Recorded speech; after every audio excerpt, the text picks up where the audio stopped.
tenemos al doctor Mario Sánchez Medina, ¿ya? El doctor Mario Sánchez, ¿ya?, es ingeniero civil metalurgista de la Universidad de Concepción y además es doctor en ingeniería en Francia, ¿ya?, en Grenoble. No sé si lo pronuncio bien. Doctor Sánchez, lo invitamos con todo gusto y le agradecemos su participación. Y usted nos va a hablar hoy día del tema economía circular, tema muy vigente, tema que está en nuestro en medio ambiente, está con mucha fuerza siendo tratado, pero evidentemente es algo nuevo, no es algo que está así, que ha ido evolucionando en los tiempos recientes. Por lo tanto, le pedimos que primero, si hay algo que usted nos quiera decir sobre su persona, sabemos que hay múltiples publicaciones y ha participado en numerosos escenarios, tanto en Chile como en el extranjero. Si usted nos quiere aportar algo sobre su persona, bienvenido para que todos lo conozcan adecuadamente. Sabemos que es académico también. Entonces, partamos por eso, doctor Sánchez o Mario, y después entremos al tema en cuestión y muchas gracias por participar con Minería Ética. Muchas gracias, Andrés, por esa presentación. Y por favor, Mario, nada de doctor Sánchez, ninguna cosa esa. Son parte de las circunstancias de la vida en la cual todos podemos haber seguido algún camino de ese tipo. Y yo cuando miro mi entorno, en realidad el entorno de mi curso, por ejemplo, de los cuales hay algunos de mis compañeros de curso acá en este momento presentes, particularmente quiero saludar a Carmencita, que una de las compañeras de curso que yo tuve en la universidad, una de las primeras mujeres que se graduó de metalurgista. Particularmente cuando uno piensa en los compañeros de curso, en el entorno que uno tuvo, yo a veces me digo, esta carrera académica que yo hice, porque fue una carrera académica bien interesante, de largo plazo, la podían haber hecho otros de mis compañeros, y de hecho, hay otros de mis compañeros que yo creo que yo los veía mucho más claro en una carrera de este tipo que yo mismo. Pero bueno, las circunstancias de la vida a uno lo van delimitando, lo van orientando, nos van haciendo recorrer estos caminos y va abriendo puertas, cerrándose otras, etcétera, pero son las circunstancias en el fondo y uno hace ese recorrido que lo principal yo creo es que sea un recorrido que a uno lo fortalezca, lo haga crecer, le permita evaluar mejor todavía el entorno y sobre todo contribuir de alguna manera a ese entorno, a la sociedad en que está viviendo, a la comunidad en que se mueve. Dicho sea de paso, el mundo que estamos viviendo hoy día, yo siempre me hago la reflexión que yo creo que le falta mucho de ingeniería. Yo creo que el aporte que podamos hacer los ingenieros al mundo que estamos viviendo en este momento, con todos los altibajos que tiene, yo creo que puede ser muy valioso. Hay que encontrar los espacios para hacerlo nomás, ese es el problema. Bueno, yo podría saludar a cada uno de ustedes en realidad porque hay personas que lo estoy viendo que también formaron parte de mi entorno en un momento de una corta duración que yo estuve trabajando en Chuquicamata, que Sergio Demetrio hacía la acotación, justamente que ese paso por Chuquicamata también me conectó con este mundo que después yo seguí viéndolo cuando estaba en Santiago, trabajando en Hatch un tiempo y después en la Universidad Andrés Bello también en Santiago, participando de todos estos eventos sociales que hacía el grupo, que era muy interesante. Y bueno, y de esa manera en el fondo yo fui delimitando este entorno en el cual me he ido moviendo. Y quiero hacer la acotación también que mi paso por Chuquicamata, por muy corto que haya sido, fue muy determinante en el resto de mi vida. O sea, después de pasar por Chuquicamata, de haber trabajado en la fundición, y veo a Enrique Luita aquí presente, con el cual también trabajé en la fundición de Chuquicamata, fue determinante en el curso de mi vida posterior. O sea, yo me dediqué a la pirometalurgia después, y todo empezó a girar en torno a la pirometalurgia. Esa esa visión práctica que yo tuve de la pirometalurgia entre los hornos y los convertidores en Chuquicamata fue determinante en tratar de entender desde la termodinámica probablemente después de esto, todos los procesos, y que he tratado de traspasárselo a mis alumnos toda la vida.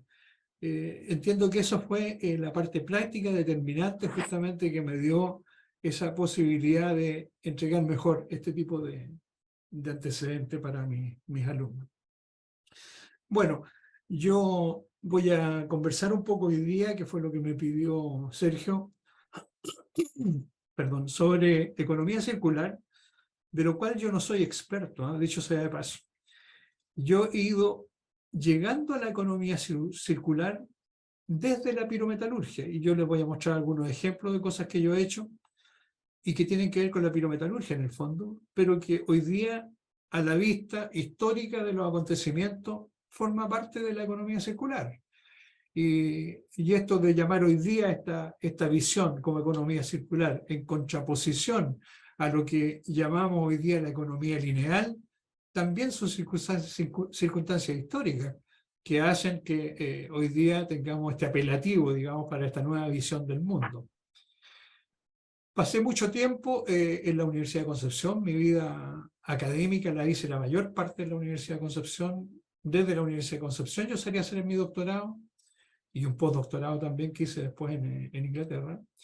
Y muchas de las veces que salí a congresos, cosas de ese tipo, que me hicieron crecer bastante también en estos aspectos, las hice desde la Universidad de Concepción. Quizás dos de las cosas más interesantes desde el punto de vista de la visión del mundo externo, la hice sí desde la Universidad Andrés Bello, que fue asistir a un congreso a China, en primer lugar, a Beijing, y después a un congreso en la India, en Mumbai. Entonces, yo creo que eso me completó un poco esta visión de Asia, que me mantiene muy conectado con ellos también. Ya les voy a contar que esas conexiones también han significado un fruto posterior de las cosas que sigo haciendo. Entonces yo les voy a conversar un poco de lo que es economía circular, sin ser experto, como les digo, simplemente contarles un poco cómo yo he ido derivando esto y cómo lo he ido conectando con mi pasado en la formación que he tenido. Pero yo vengo desde la metalurgia. Yo llegué a esto de la economía circular desde la metalurgia, desde las tecnologías limpias que inventamos en algún momento en la Universidad de Concepción para tener una nueva visión de los procesos, y que ya nos estábamos acercando a este concepto de reciclaje, de mejor manejo sustentable de las cosas, etc. Tengo una serie de diapositivas que quiero mostrar, así que voy a compartir pantalla. Entonces voy a ir comentando estas diapositivas. Son como 60 diapositivas, pero yo creo que hay algunas que las podemos pasar por alto, ¿no? Porque la idea es, como me dijo Sergio, ir conversando. Esto es bien coloquial, yo he estado en alguna de las reuniones de ustedes, entonces es grato ir conversando cada una de estas cosas. En primer lugar, ¿por qué la economía circular? Yo creo que ese es un punto que vale la pena acotar. ¿Por qué la economía circular? Si nosotros miramos el mundo en que estamos viviendo, en realidad, hoy día vemos que las capacidades de nuestros planetas son bastante restringidas. Hemos ido generando una serie de residuos, ¿verdad? Aquí hay algunas cosas en las que se muestran, pero quise poner aquí al centro este pantallazo que alguna vez encontré de la Tierra, con todos los satélites que andan girando alrededor de la Tierra. Y que hoy día muchos de estos satélites están en desuso, y que incluso se están estableciendo algunos métodos de poder bajar estos satélites que ya están en desuso y sacarlos de la atmósfera, porque en el fondo no contribuyen mucho a las cosas que se están haciendo actualmente. Pero esto muestra un poco cuál es el impacto que con nuestro desarrollo nosotros hemos hecho en este planeta. En este planeta que para nosotros es único, y que hay que hacer la acotación hoy día, que con el fenómeno de las comunicaciones que tenemos hoy día, con todo el desarrollo que ha habido de las comunicaciones, hoy día sabemos qué ocurre en cada rincón del planeta. Entonces hoy día para nosotros es mucho más fuerte esta situación de los niveles de contaminación, de los niveles de generación de residuos en todo el planeta que nos puede impactar en nuestro futuro.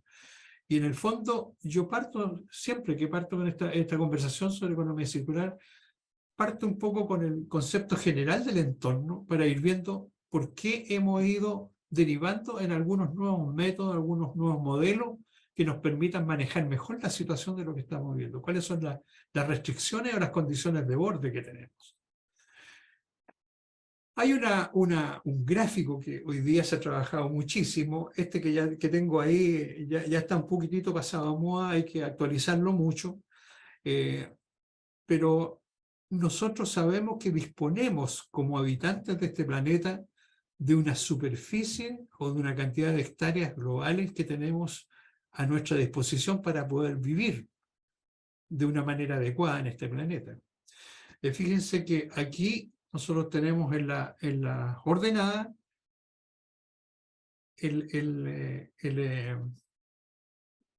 la huella ecológica por persona, medida desde 0 hasta 16 acá, y vemos que la huella ecológica evidentemente va cambiando con el tiempo. Al año 1961 estábamos hablando de 3 hectáreas por persona aproximadamente. Al año 2014 ya ha bajado eso a menos de 2, es 1,9, que es lo que está puesto aquí en este antecedente.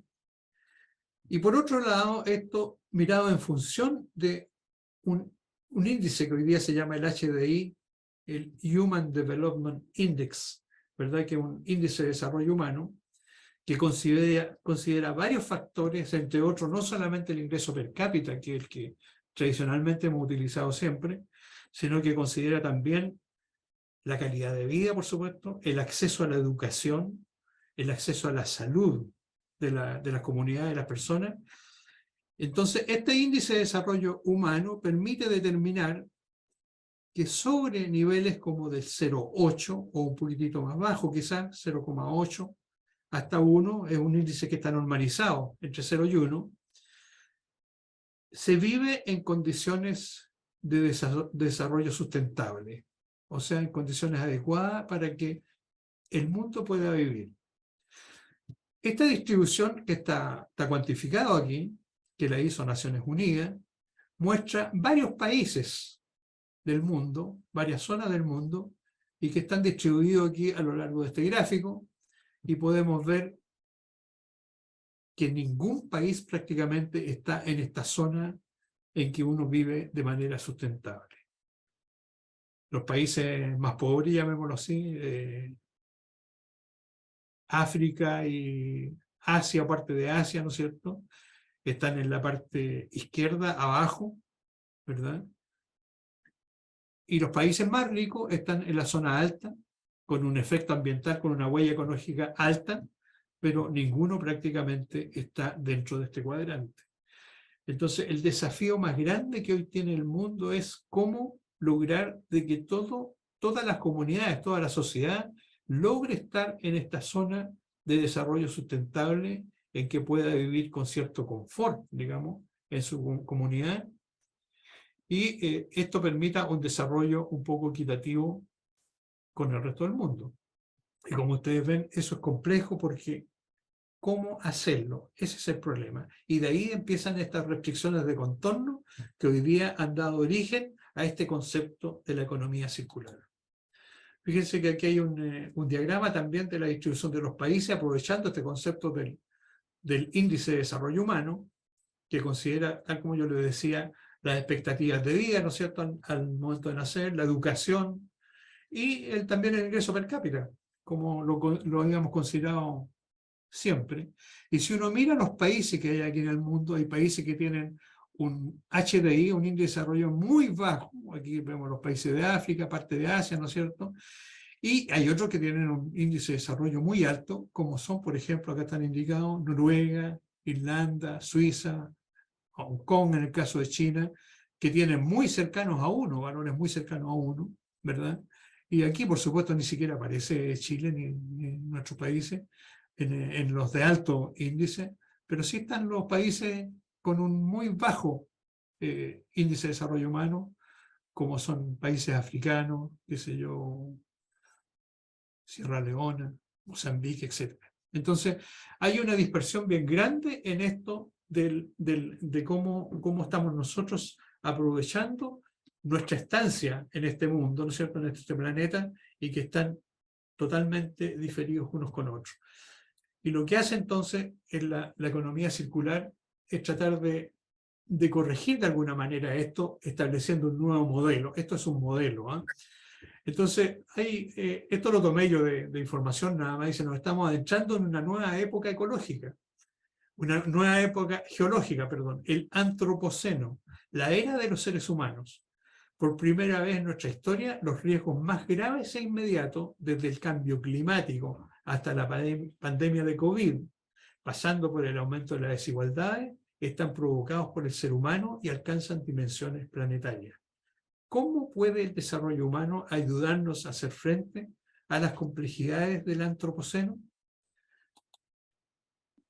Este diagrama seguramente muchos de ustedes lo han visto también o lo han escuchado, ¿no es cierto?, de que a la fecha ya nosotros estamos utilizando más de un planeta para poder vivir de acuerdo a esta distribución de hectáreas por persona que yo les comentaba antes. Y este modelo de desarrollo que hemos tenido, si sigue con la misma pendiente en que hemos estado haciendo las cosas, este modelo de desarrollo, tendríamos que necesitar ya cerca de 3 planetas para el año 2040 o 2050 para poder seguir existiendo. Entonces, lo que trata la economía circular en el fondo es de quebrar un poco el modelo de desarrollo de tal modo de volver a vivir en un solo planeta, pero con otras condiciones probablemente de convivencia, ¿eh? Otras condiciones de existencia en que no perdamos calidad y confort de muchas de las cosas que hasta este momento hemos tenido. Es un poco esa la idea. Y aquí hay un concepto que es bien fundamental y que es esto de que la basura es un invento humano. La naturaleza no genera residuos. Y ese es un concepto súper importante, justamente porque lo que trata la economía circular es tratar de imitar la naturaleza, de tal modo de que nosotros en nuestro desarrollo hemos producido un montón de bienes que son de nuestro uso y de nuestro confort, por decirle, los teléfonos celulares, los computadores, las lavadoras, etcétera, pero que nunca nos preocupamos de cómo esos materiales, cuando pasen a ser un desecho, un residuo, puedan ser reabsorbidos por la naturaleza. Hay un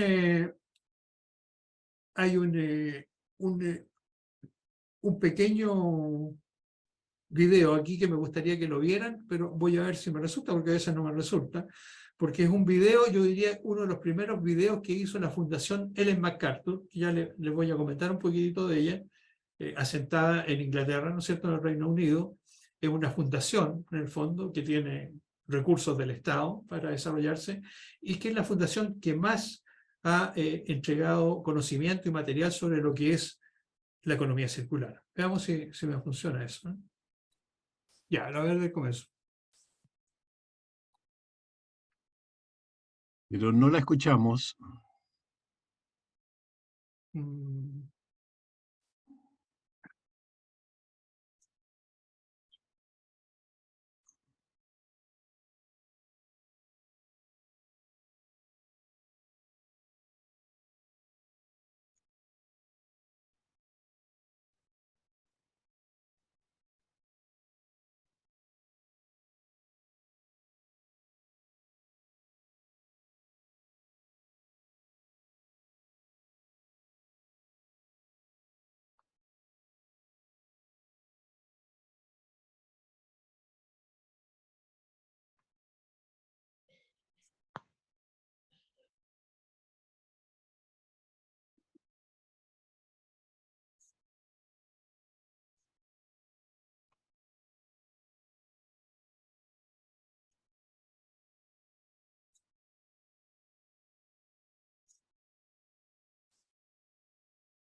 Se cayó, parece.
Bueno, no sé si alcanzaron a ver algo, como tenía subtítulo, a lo mejor estaba sin sonido, pero Efectivamente, se pudo visualizar y leer abajo los subtítulos.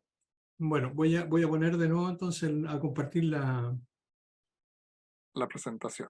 presentación, ¿eh? Ahí estábamos, ¿ok? Perfecto, gracias. Ya.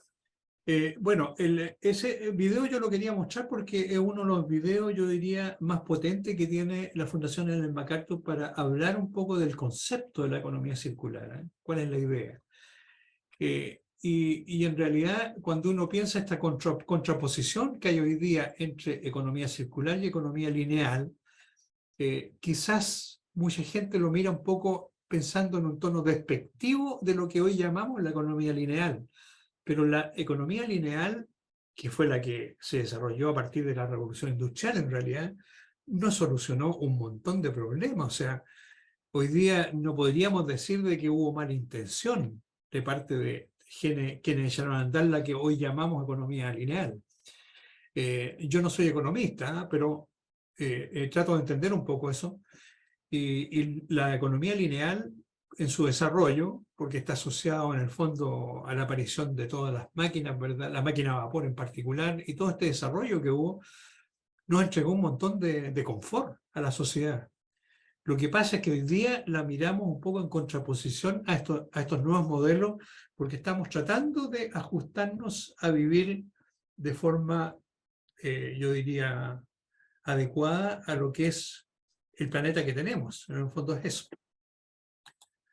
Bueno, y el concepto este también que lo fija la Fundación Ellen MacArthur, dicho sea de paso, Ellen MacArthur, que hoy día tiene el título de dama del Reino Unido, es la persona que está ahí, es una persona que hoy día debe tener entre 45 y 50 años, y ella presentó este proyecto al gobierno británico hace muchos años atrás, y fue porque ella hizo un tour alrededor del mundo en yate y se percató de toda la contaminación de plástico que había en los océanos. Y planteó este proyecto y hoy día tiene un financiamiento, están editando una cantidad de material, tiene gente contratada que se está dedicando a buscar nuevas visiones de este modelo en todas las áreas, porque la economía circular es muy transversal desde ese punto de vista. Entonces, se hace la diferencia hoy día en que la economía lineal está centrada fundamentalmente en el producto. Y de ahí entonces que nos entregaron todos estos beneficios también porque la sociedad necesitaba de un montón de cosas que se empezaron a fabricar en ese momento.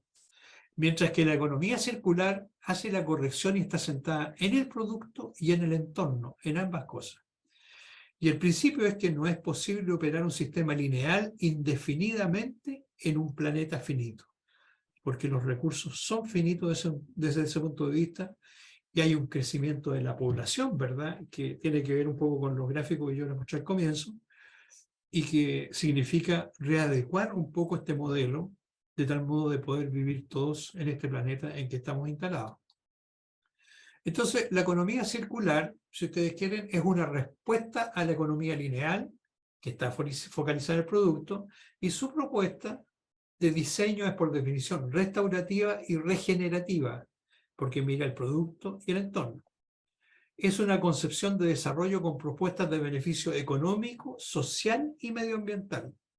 Contrariamente a la que hoy llamamos economía lineal, pretende desacoplar el crecimiento asociado a recursos finitos.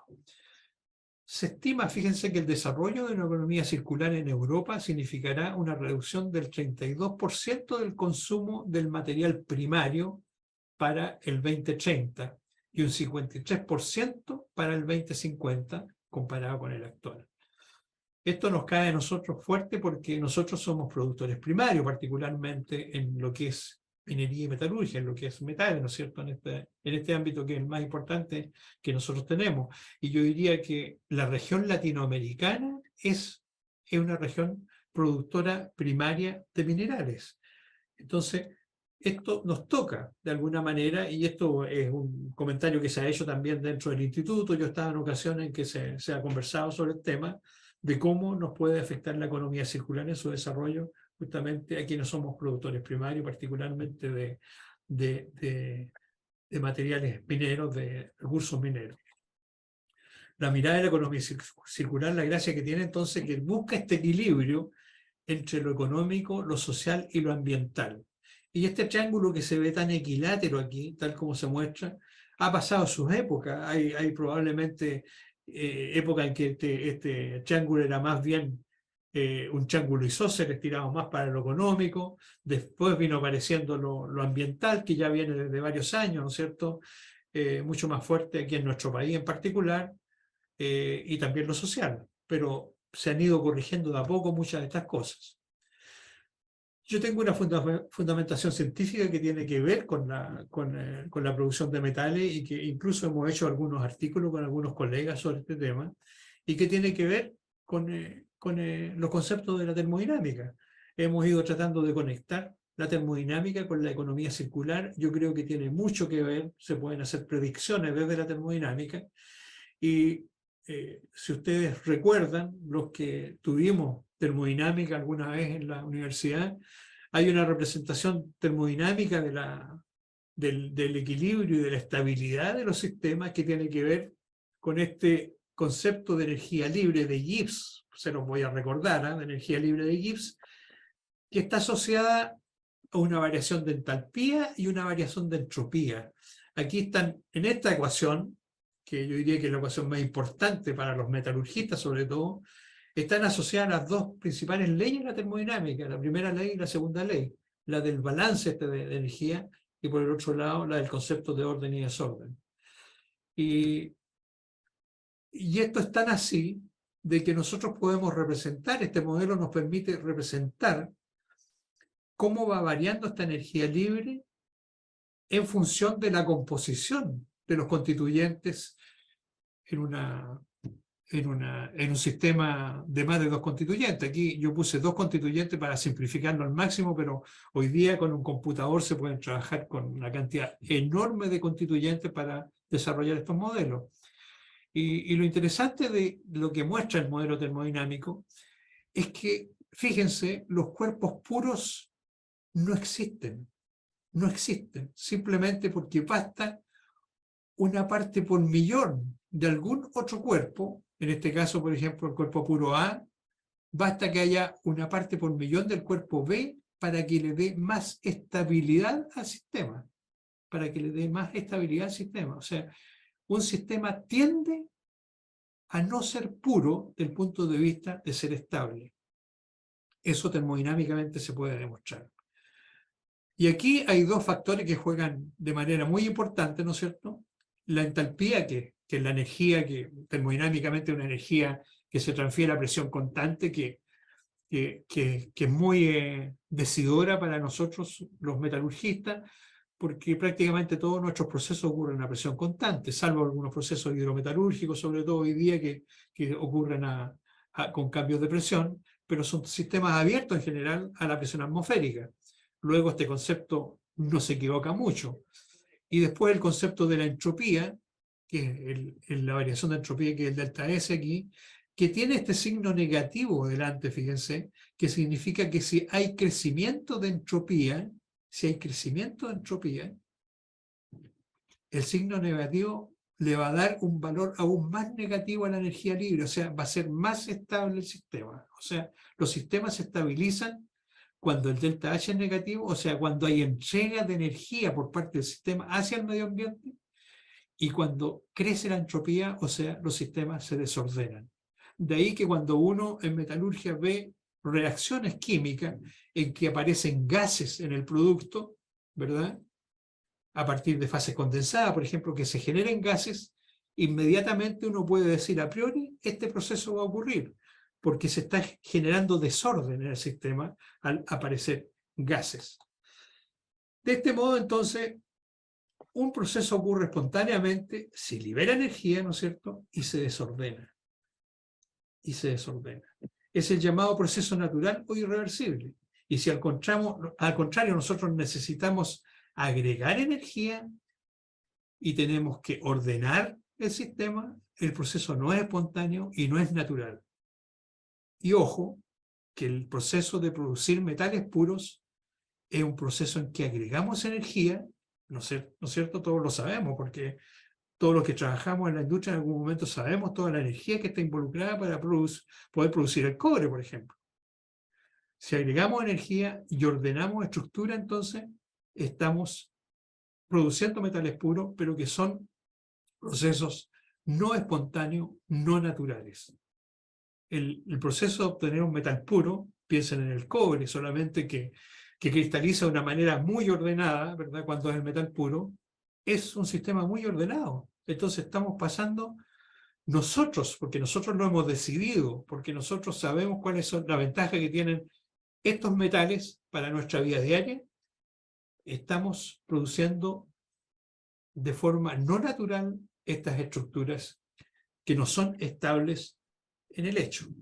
Y yo siempre le pongo el ejemplo a mis alumnos: tomen un pedazo de lámina de cobre, esta que uno compra en ferretería a veces para moldearla, para hacer trabajo, tomen un pedazo de esa lámina de cobre y bótenla en el jardín y déjenla ahí por un tiempo y vayan después a verla. Se van a dar cuenta que empieza a tomar un color verdoso, porque se va a empezar, esa lámina de cobre va a empezar a captar el oxígeno del aire para estabilizarse, para volver a su estado natural, para tratar de volver a ser mineral, va a tratar de estabilizarse.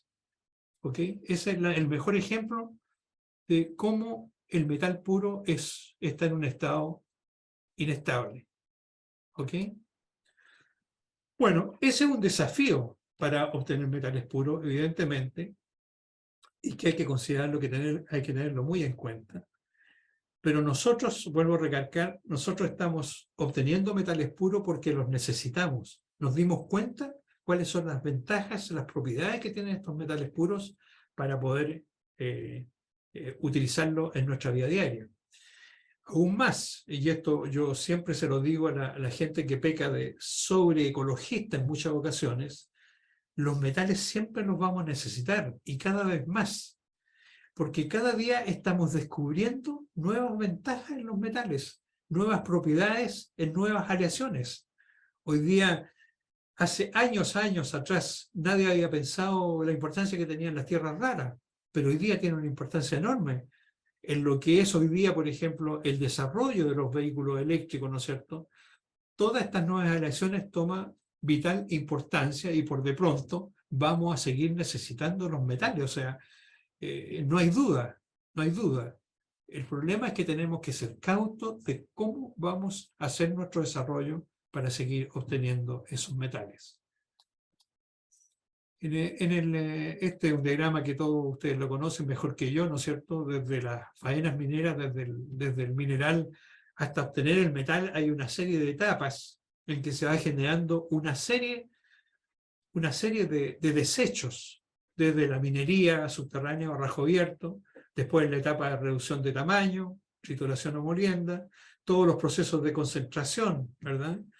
Después los procesos de recuperación de agua, por hoy día, antes se hablaba de eliminación de agua, ¿eh? Hoy día cambió el paradigma y hablamos de recuperación de agua, ¿no es cierto? Para tener finalmente todos los procesos químicos propiamente tal, que son los procesos piro, hidro y electrometalúrgicos, ¿no es cierto?, que están aquí al final. y que estos van generando en su recorrido una cantidad enorme de desechos.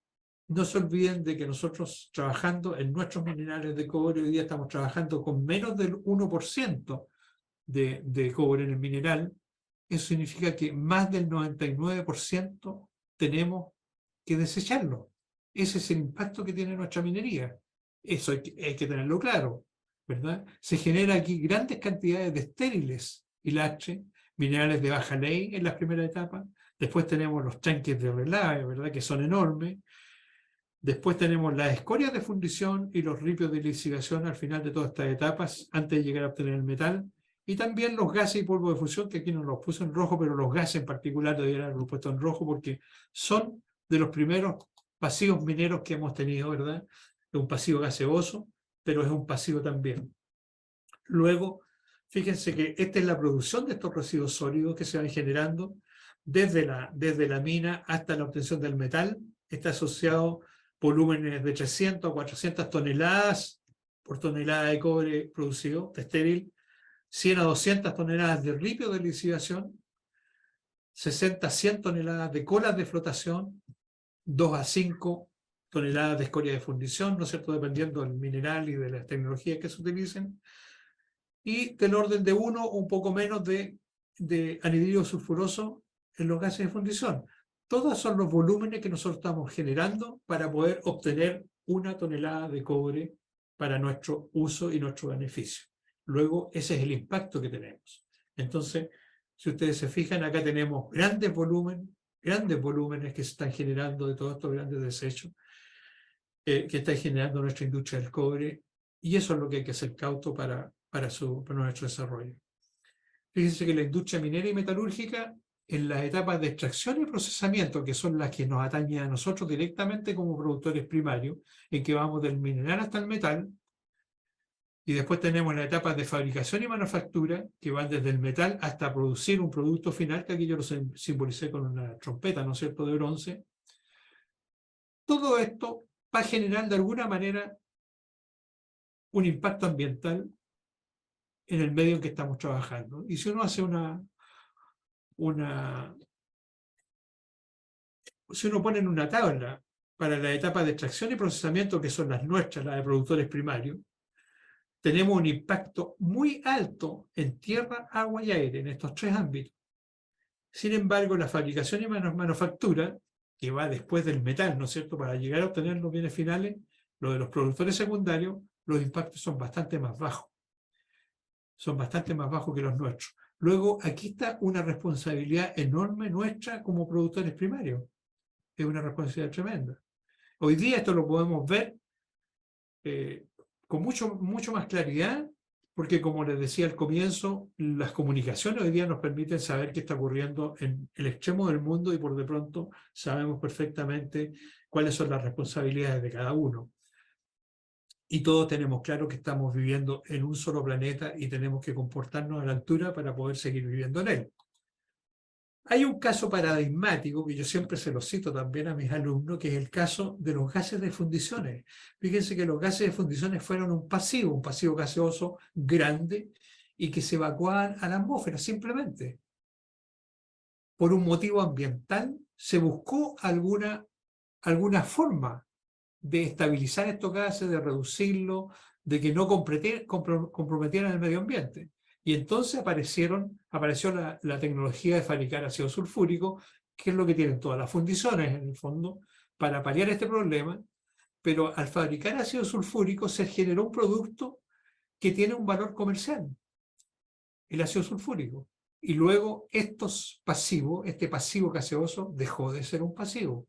Esta visión, que salió aquí por defecto prácticamente, porque se hizo por otras razones, se puede emplear en varias otras ocasiones, y hay ejemplos en minería en que se puede emplear también esta visión para ir cambiando un poco la situación. Entonces, aquí es necesario hacer un cambio de paradigma.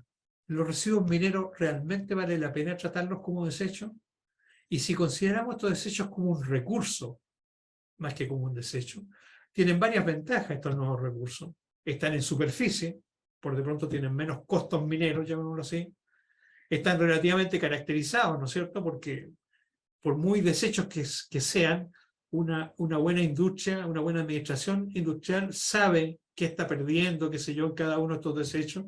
Luego hay menores costos geológicos también. Y la recuperación, reciclaje y reutilización tiene menores costos de transporte y disposición por la ubicación que tienen. Y por de pronto entonces vamos a tener un menor impacto ambiental y un mayor impacto económico con estos desechos. Este gráfico es un gráfico que yo traté, me falta completarlo en realidad, la línea verde aquí es cualitativa. Necesito meter a un estudiante que empiece a trabajar en esta idea de darle un valor justamente a la libra de cobre según la etapa en la cual estamos trabajando. Pero aquí estamos barriendo desde la geología hasta la metalurgia adaptiva o metalurgia de materiales, pasando por la minería y la metalurgia extractiva. Y en cada una de estas etapas hay una cantidad enorme de materiales que pasa a desecho. Partamos de la base que aproximadamente el orden de 1/3 del material que estamos tratando del comienzo va a ser realmente el mineral.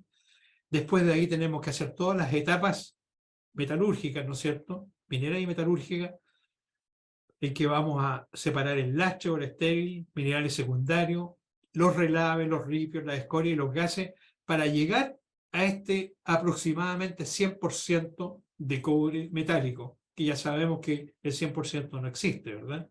Que es lo que le comenté al comienzo desde el punto de vista termodinámico. Pero nos acercamos al 100%, los cátodos son casi un 100%.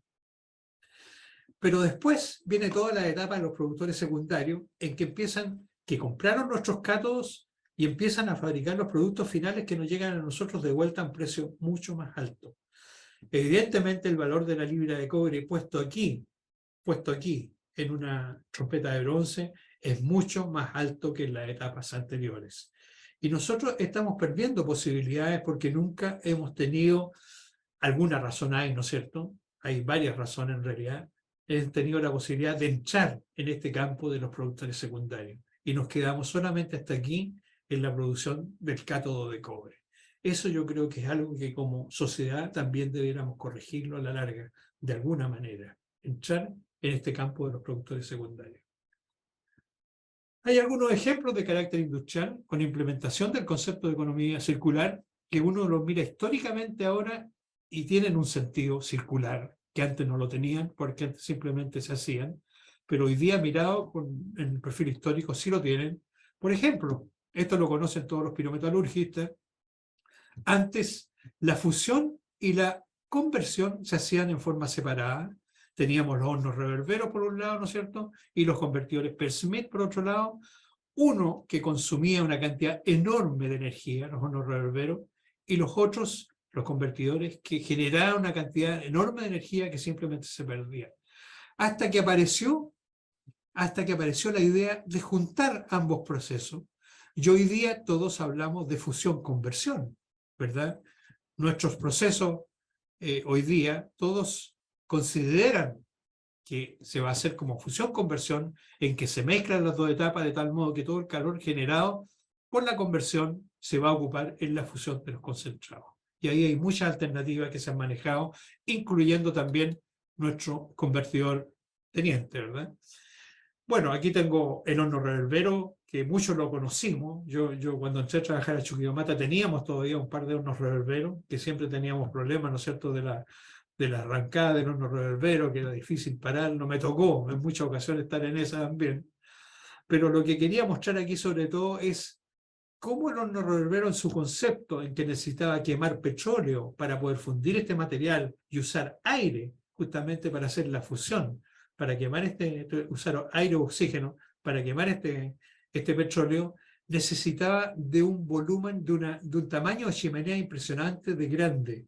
Y estos gases salían muy diluidos y muchas veces se perdían simplemente en la atmósfera y por supuesto contaminaban.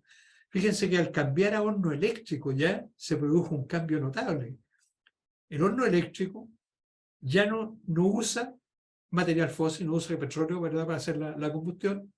Simplemente usa estos electrodos eléctricos, ¿verdad?, que van inmersos a la altura de la escoria para tener la mayor resistencia posible y poder generar calor.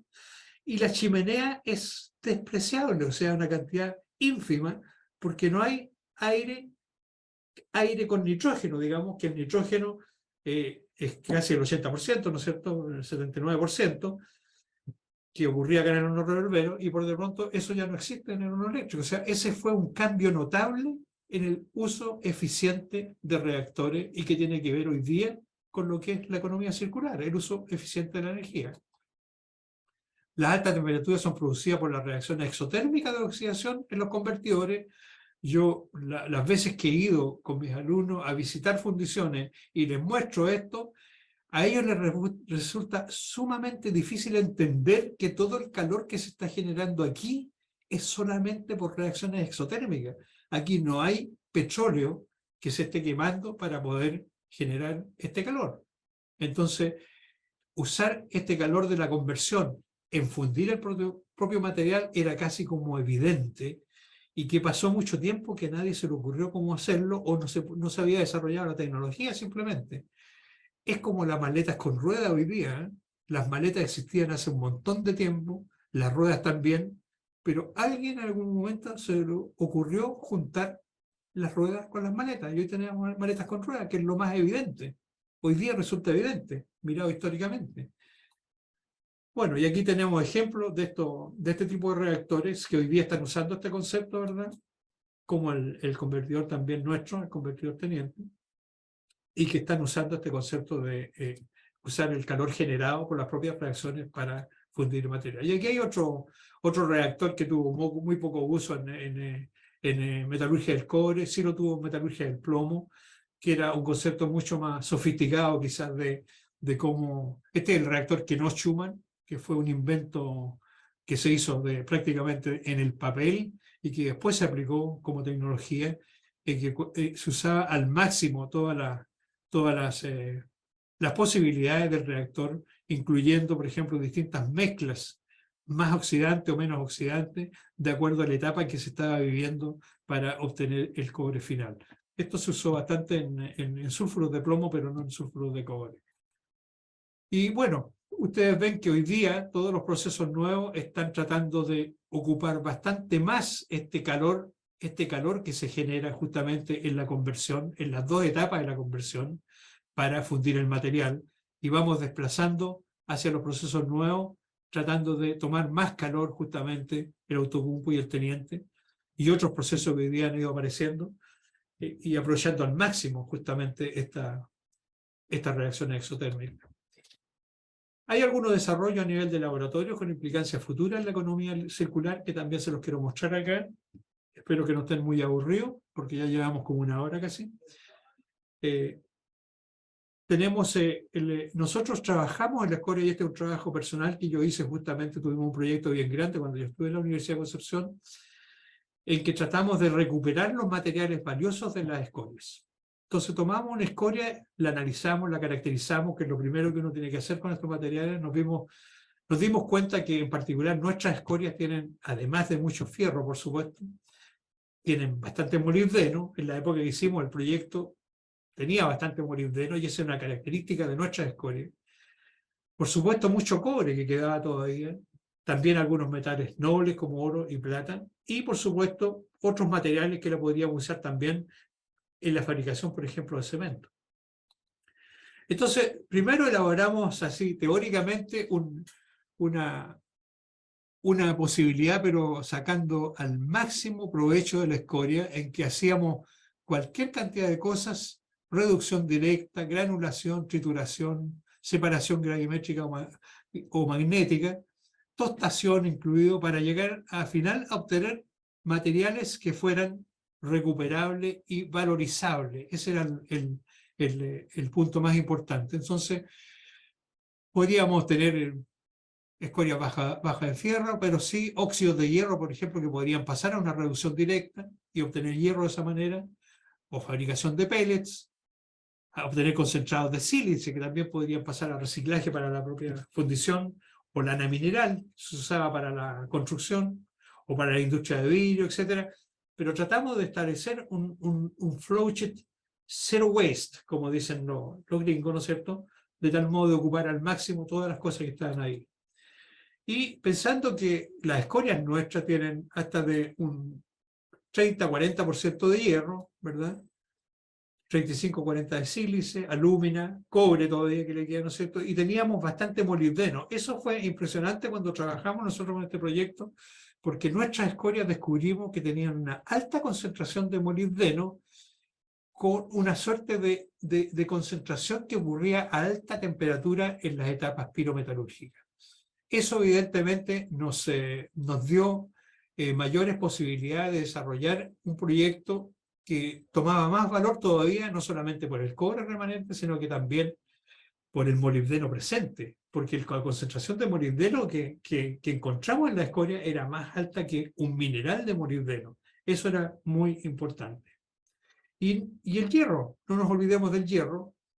Eso no es exactamente lo que es un recurso minero de hierro, pero si nosotros lo concentramos un poco más, puede acercarse a lo que es la concentración de un mineral de hierro. De hecho, con algunos de los otros desechos, por ejemplo, ustedes saben que con relave ya se está trabajando incluso en concentrar el hierro de los relaves y usarlo en la alimentación de la industria siderúrgica, en la fabricación de pellets, qué sé yo, para usarlo en la industria siderúrgica. Esta transversalidad que se está dando hoy día entre metalurgia no ferrosa y metalurgia ferrosa no se daba tampoco antes. Eso ha sido parte, en el fondo, de desarrollar estos conceptos de la economía circular, de hacer esta transversalidad, de pasar de un sector al otro, y que ha sido enriquecedor para los metalurgistas que han estado trabajando en estas áreas.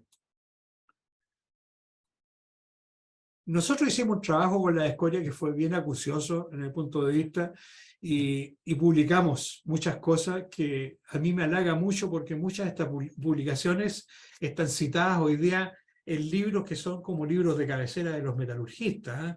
El Metallurgical Extractive of Copper, por ejemplo, el de Biswas Davenport, cita nuestros trabajos. Eso a nosotros nos dejó muy contentos porque significó que hicimos un trabajo serio al tratar de recuperar todos estos materiales. Fíjense que una de las cosas interesantes que encontramos fue esta asociación entre el molibdeno, y esto lo hicimos por difractometría, ¿verdad?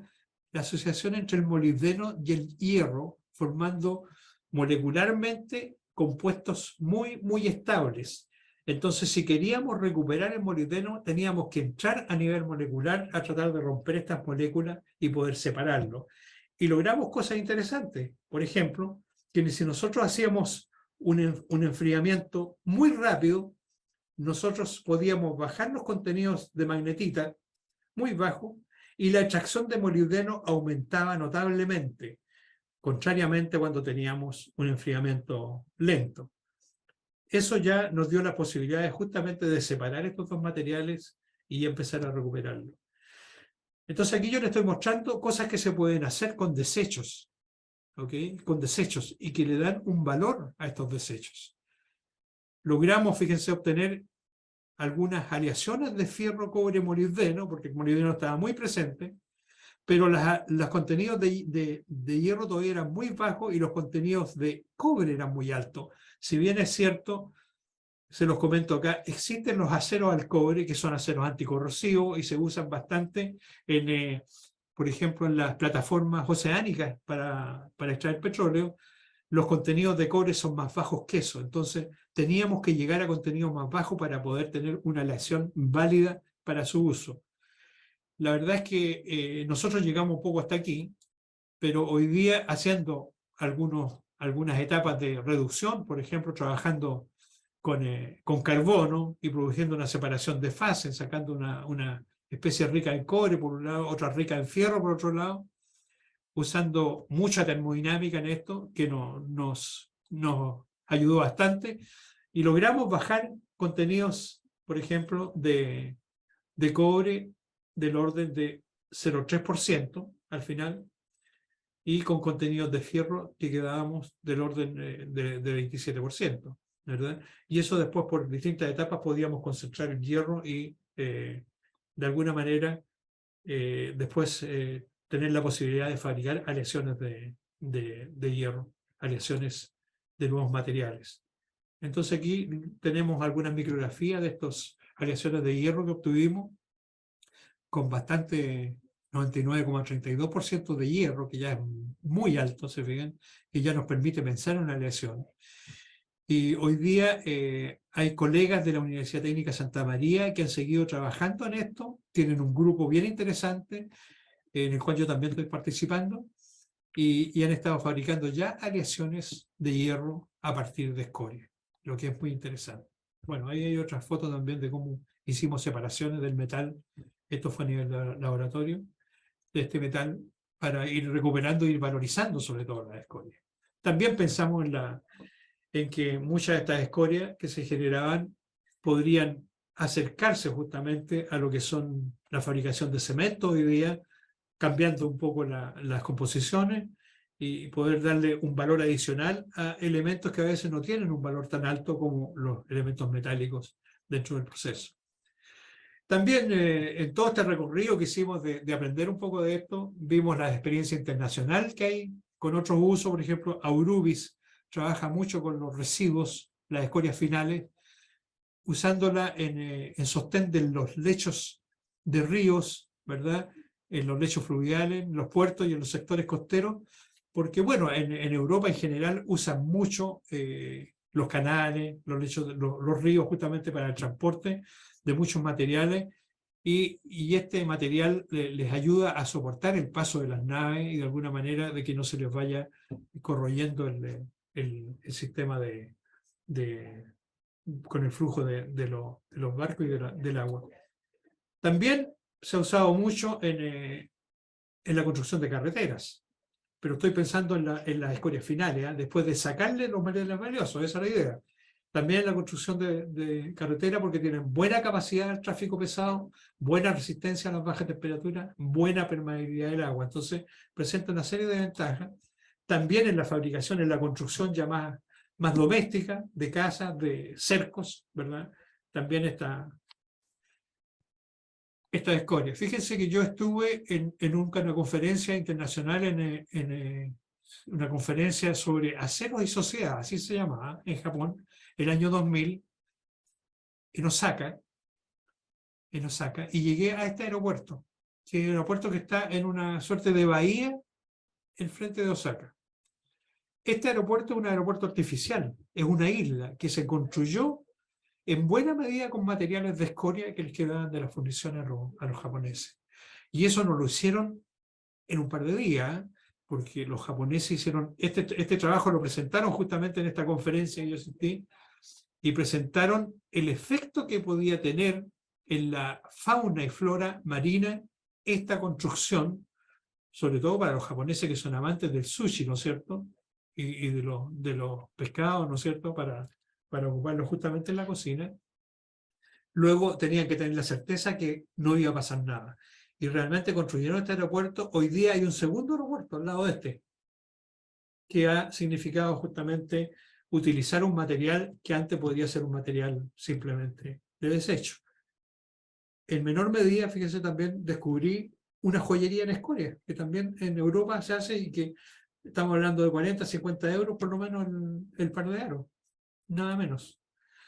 Estuve en una conferencia sobre valorización de escorias en Bélgica el año 2013, y los investigadores de Lovaina, aquí de la universidad, presentaron este cuadro en que decía: esto no es una escoria, y presentaron una foto de una escoria.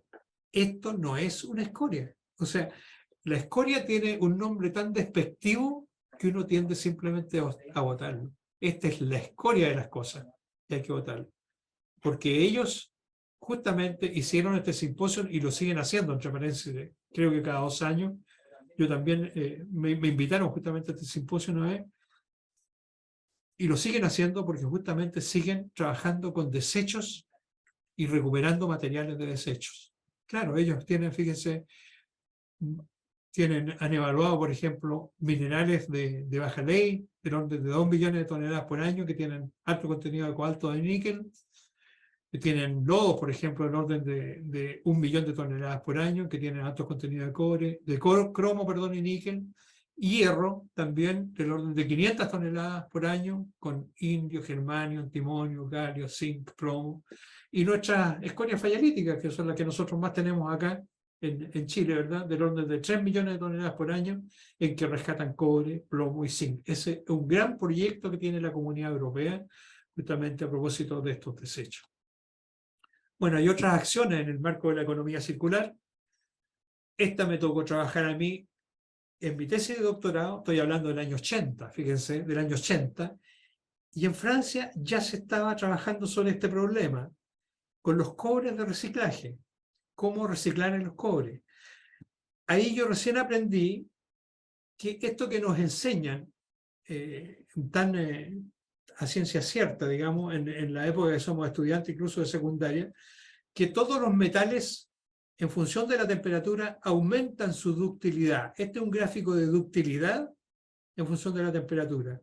Entonces, aquí debería haber una curva que va creciendo todo el rato, pero no es así, porque basta que haya ppm, cantidades muy bajas de algunas impurezas, como las impurezas de plomo y estaño, que son las que más se utilizan en el trabajo de uso eléctrico de los cobres, ¿no es cierto?, los cobres finales, para producir esta caída de propiedades, fíjense.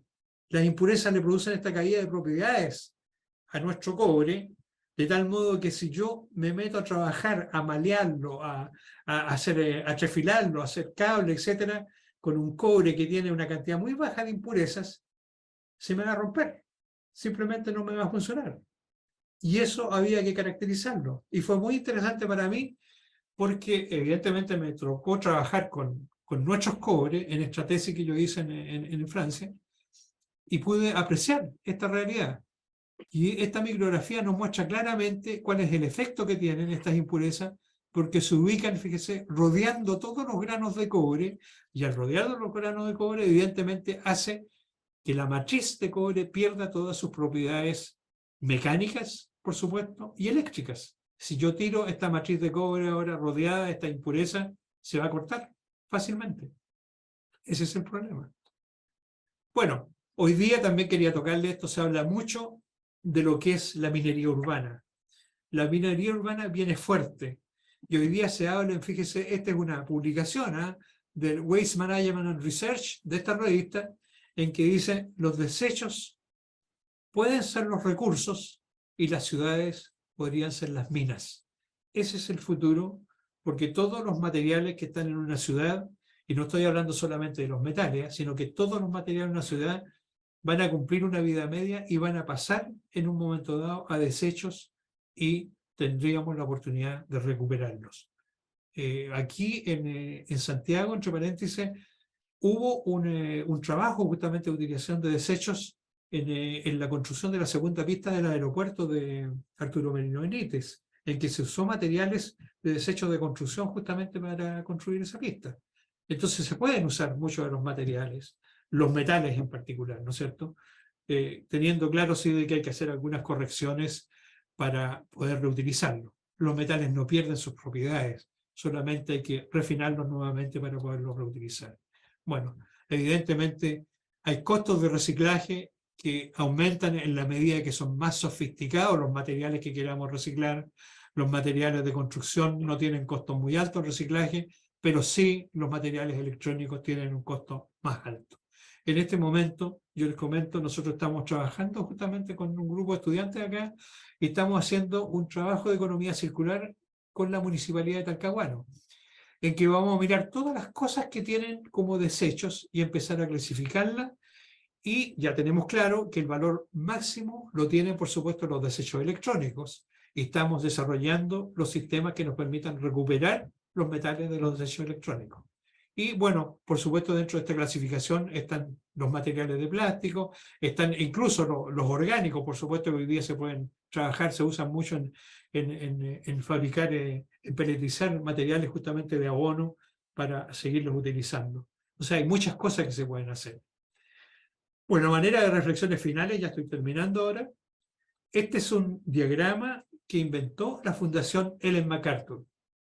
En el fondo, lo que trata de hacer este diagrama es comparar lo que nosotros como seres humanos estamos haciendo en nuestro desarrollo, que es un desarrollo tecnológico, y compararlo con lo que hace la naturaleza con su desarrollo, en que ya lo decíamos al comienzo, no hay desechos. no hay residuos, todo se reabsorbe. Nosotros tenemos que trabajar en ese concepto, en tratar de desarrollar algún sistema que nos permita reabsorber todos estos materiales. Y eso pasa por renovar muchas veces las cosas, refabricarlas, reutilizarlas, redistribuirlas, mantenerlas de alguna manera, de tal modo de que esto dure más tiempo. Ese es uno de los principios justamente de la economía circular, es prolongar la vida de estas cosas. Y esto va en beneficio justamente de ver que la utilización de metales va a seguir creciendo mucho y nos vamos a quedar cortos justamente con la producción de metales que tenemos en el mundo. Fíjense que hay un concepto que maneja la economía circular que yo lo encuentro que es un principio básico, dice, los elementos técnicos. Para los elementos técnicos, la economía circular fundamentalmente reemplaza el concepto de consumidor por el de usuario. Es decir, esto se ve muy claro, por ejemplo, en el uso de las bicicletas hoy día. Hoy día nosotros podemos tomar una bicicleta, tomarla y después devolverla en alguna parte, ¿verdad? Sin tener una bicicleta, ¿ok? Sin tener una bicicleta. En el fondo ese es el concepto. Hay la economía circular y la Fundación Ellen MacArthur tiene bien cuantificado, por ejemplo, el uso de los automóviles. Este dato a lo mejor ustedes lo deben conocer. Un automóvil pasa el 92% del tiempo estacionado. Esto no es por pandemia, sino que antes de la pandemia y después de la pandemia, cuando todos estamos usando los autos, el 92% del tiempo pasa estacionado. Yo me vengo en el auto aquí a la universidad, donde estoy en este momento, y dejo mi auto durante todo el día acá, y me vuelvo en la tarde para la casa, lo estaciono y me quedo después en la casa, entro en bicicleta a lo mejor hacer un poco de ejercicio, pero eso es lo que pasa. Entonces la sociedad empieza a pensar, ¿tiene sentido que la sociedad fabrique algo tan sofisticado como un automóvil para que esté estacionado el 92% del tiempo? Y lo que eso significa, ¿no? O sea, lo que significa involucrar la producción de metales y una serie de cosas, de tecnología, para ese automóvil. Cuando a lo mejor podemos desarrollar el concepto de los automóviles autónomos hoy día, en que el auto prácticamente esté ocupado todo el día, pero sin que nos proporcione la ventaja y el beneficio de poder utilizarlo. Entonces la sociedad va más en el sentido en este momento de desarrollar todo lo que es transporte común, por ejemplo, transporte colectivo, metro, bus, etcétera, en buena medida para que sea eso el método de transporte que tengamos. Evidentemente que aquí va a haber una conversación muy importante, porque están los bordes del conflicto, digamos, los grados de libertad que uno tiene. O sea, todos queremos tener un auto, por supuesto, para poder salir el fin de semana o para lo que nosotros queramos. Pero yo creo que la sociedad va a ir ajustando esos conceptos de alguna manera para que no perdamos los beneficios que tenemos en este momento, pero podamos usar mejor materiales de que disponemos.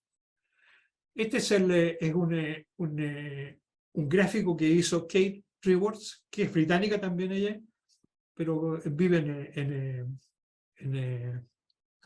uno de los Países Bajos, no me acuerdo el nombre, y que hizo este gráfico que en el fondo trata de mostrar lo mismo que yo les mostré al comienzo, este espacio muy restringido que hay, este rectángulo en el cual debieran ocurrir todas las cosas para todas las comunidades y todos los países, de tal modo estar en una zona de confort en que todos quepamos ahí adentro con nuestra huella ecológica y con nuestro índice de desarrollo humano, ¿verdad? Entonces ella lo pone simplemente como esta forma, como una dona, que llama ella, estos dulces, ¿ah? Que tiene esa forma de anillo, en que pone en la parte interior cuáles son los límites que tenemos en el fondo, o sea, cuáles son las necesidades, perdón, que tenemos justamente de alimentos, de agua, de energía, etcétera, cuáles son las necesidades que tenemos, pero tenemos un techo, por otro lado, que es el techo ecológico y que va a afectar el cambio climático, ¿no es cierto?, la acidificación de los océanos, la polución química, etcétera. Entonces, hoy día esto también se puede cuantificar para saber cuánto cada comunidad o cada país o cada sociedad está saliéndose de estos límites justamente, o está saliéndose de estos otros límites de la fundación, de la Social Foundation, de tal modo de tratar de conservarnos de mantenernos dentro de esa situación. Bueno, y ese es cómo ha ido cambiando este concepto desde la segunda revolución industrial, ¿no es cierto?, en que teníamos esta economía lineal, en que todo pasaba simplemente a desecho. Apareció la economía de reciclaje, que ya también está perdiendo fuerza, porque la aparición de reciclaje, en el fondo, es una mirada al presente todavía, porque hay muchas cosas que hay que reciclar, y al pasado, pero no al futuro. En el futuro, todo debiera estar funcionando con un diseño tal de que no debiera haber reciclaje. Todo debiera funcionar de esa manera, con un producto final simplemente que esté ocurriendo muy compatible con el medio ambiente. La economía circular, que es eso lo que se nos viene en el fondo a futuro.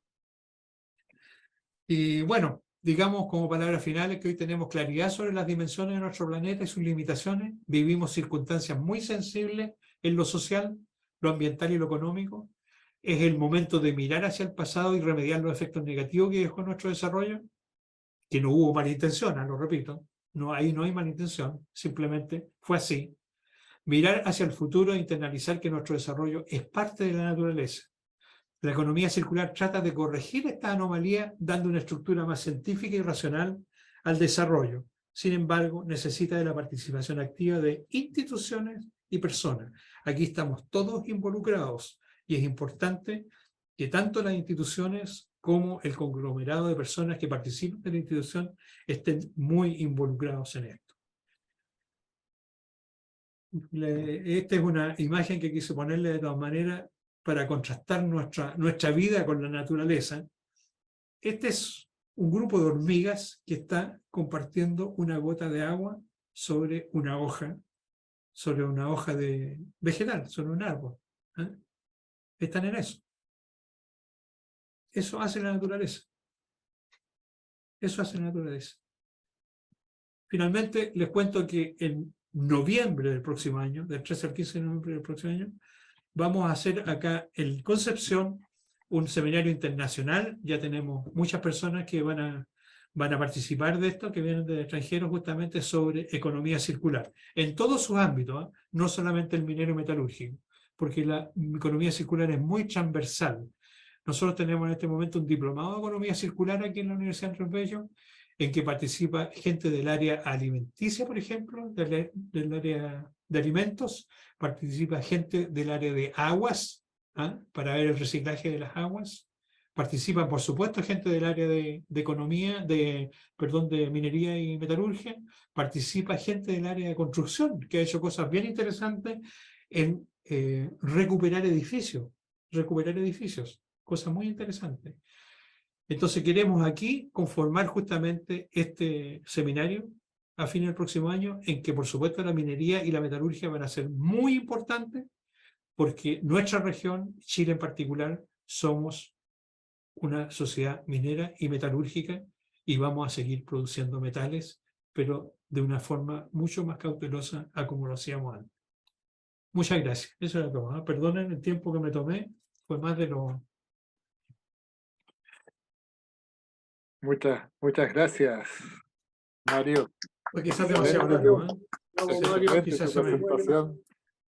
Hay muestras de ello Gracias. en la audiencia, lo cual es gratificante. Ahora, Muchas gracias. te quiero pedir lo siguiente. ¿Cuánto tiempo dispones para una conversación y algunas consultas? Para poder... 20 O no minutos, tiene- media hora puede ser, hasta las 5 puede ser. Hasta las 5, perfecto, Sí. perfecto.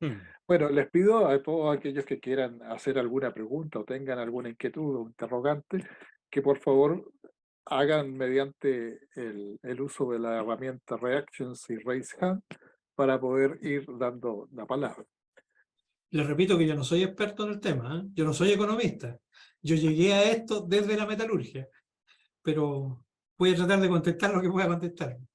No, evidentemente desde la metalurgia, porque tú fuiste, o sea, hiciste el camino del productor y después llegaste al consumidor y ahora estás en el usuario, parafraseando lo que dijiste finalmente. O sea, es evidente que el camino que hiciste fue en ese sentido, digo. Andrés, dame Sí, un minutito.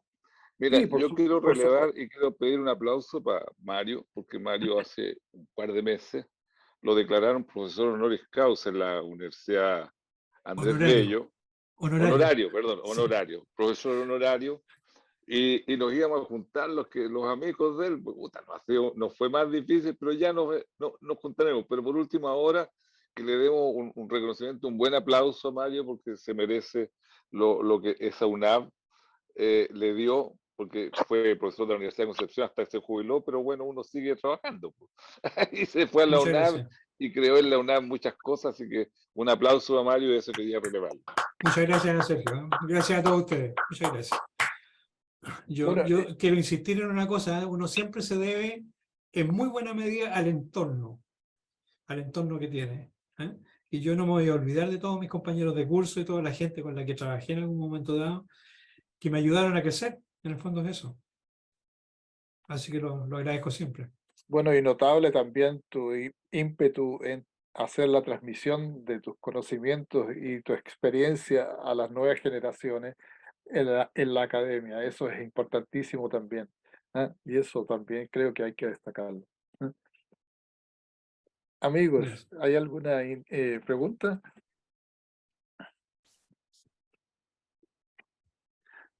Bueno, yo tengo una, voy a partir. Mira, en este momento, ¿no es cierto? En nuestra sociedad estamos implementando recién, tal vez tímidamente, las metodologías más bien de segregación de residuos más que utilización o reuso de los elementos, obviamente apuntando al objetivo. Ahora, ¿tú qué opinión tienes respecto, o nos puedes dar alguna opinión de cómo podemos acelerar esos escenarios? Aquí en nuestra sociedad, en Chile al menos. Mirado desde la academia y de lo que yo he trabajado, digamos, en esta parte de investigación que me ha tocado trabajar mucho, digamos, mucho en esta parte, no es fácil, ¿eh? Yo creo que toma tiempo. Fíjate que solamente para escalar tecnología, por ejemplo, desde el ambiente de la investigación, sea universitaria o centro de investigación, pasando por todo lo que es un simple laboratorio o plantas piloto y después escalar a nivel industrial, tiene que pasar mucho tiempo, ¿eh? No es fácil. Pueden pasar 20 años, 30 años, no sé, no es fácil, no es de un día para otro. Entonces, a veces uno se desespera un poco, pero evidentemente que cuando existe la necesidad, yo tengo una confianza tremenda en el ser humano, desde el punto de vista que siempre encuentra una solución para todos estos problemas, tarde o temprano, tarde o temprano. Y fíjate, una de las cosas, por ejemplo, que a mí me llama la atención, el corto tiempo en el cual se logró conseguir una vacuna para el COVID. Fue pero cortísimo respecto a lo que ha ocurrido antes en la historia, porque todas las mentes se pusieron a trabajar en eso. Y yo creo que en la medida que haya demanda y que la gente sienta de que manejar este concepto de los residuos, qué sé yo, de darle un valor, de devolverle, si tú quieres así, mirado en términos esotéricos, devolverle a la tierra lo que nosotros le hemos sacado, yo creo que si mientras más la gente se pone a pensar en eso, puede partir hasta por las cuestiones domésticas, simplemente en la casa, como lo están haciendo. Yo Exactamente. estoy haciendo 2 cursos de economía circular acá en la universidad, ¿eh? Uno para los metalurgistas y otro para ingeniería industrial. Por supuesto, el de ingeniería industrial tiene más que ver con gestión y tiene otro concepto más amplio. Pero yo a todos les repito eso, ¿eh? De lo importante que es, en el fondo, visualizar el problema y tratar de hincarle el diente desde lo doméstico, desde que un día toman tan simple como eso que sacan algo de una bolsa de plástico que trajeron del supermercado y miren la bolsa de plástico y digan, esto lo usé una sola vez. Esto lo usé una sola vez, una bolsa de plástico. Yo creo que uno de los inventos más grandes que ha hecho el ser humano, desde el punto de vista químico, ha sido el plástico, ¿eh? Entre paréntesis. pero hasta este momento no lo hemos sabido utilizar. Pero también lo miro como una retrospectiva histórica también, porque aquí tampoco hubo mala intención. Lo que pasa es que ahora sí estamos conscientes y ahora no debiéramos hacerlo, porque estamos conscientes. Esa es la diferencia. Efectivamente, tomar conciencia de los problemas es el primer paso en la Yo solución creo. de ellos. ¿Mm? Yo creo que Sin sí. duda. Bien, oye, tenemos algunas consultas aquí. Tenemos a Patricio, a Marcelo y a Gastón. Partamos por Patricio. Buenas tardes, Patricio. Hable tu micrófono y te escuchamos. Un placer, Patricio. Un placer escucharte y verte, Patricio. Mi amigo Hilton 100.